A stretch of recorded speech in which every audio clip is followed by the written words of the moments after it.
Раскаялся во всем и заявил, что это одно большое недоразумение. В Советском мировом суде поставили финальную точку в деле об оставленной полуторагодовалой девочке на обочине дороги.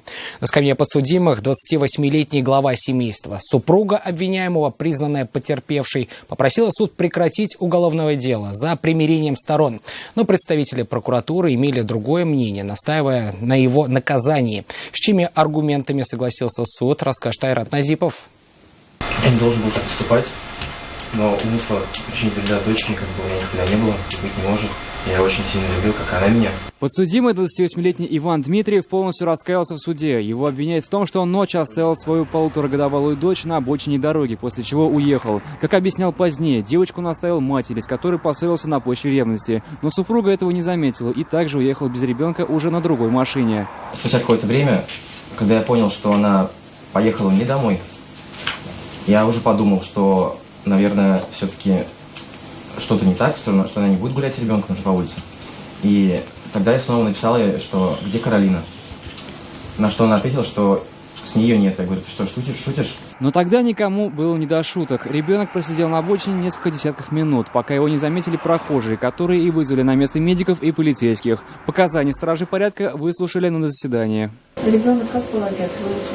Ну, легко был одет. В колготках-то, футболка вроде на ней была, и все. И на улице погода какая была? Ну, прохладненько было уже. Девочку доставили в больницу, у нее диагностировали ангину и повышенную температуру. Медики отмечали, что если бы ее нашли позднее, последствия были бы куда трагичнее. Отец малышки, узнав о произошедшем, вернулся на место, где оставил ребенка. Там встретил полицейских. Отец ребенка вел себя он как? Ну, я говорю, паника была у человека, не знаю, да. Ну, пояснял то, что якобы жена увезла ребенка, сидя дома, оставила тут и начала отправить смс-ки, то, что ребенок там, забери туда-сюда. Впоследствии в отношении родителей составили административный протокол, а главу семейства и вовсе привлекли к уголовной ответственности по статье «Оставление в опасности».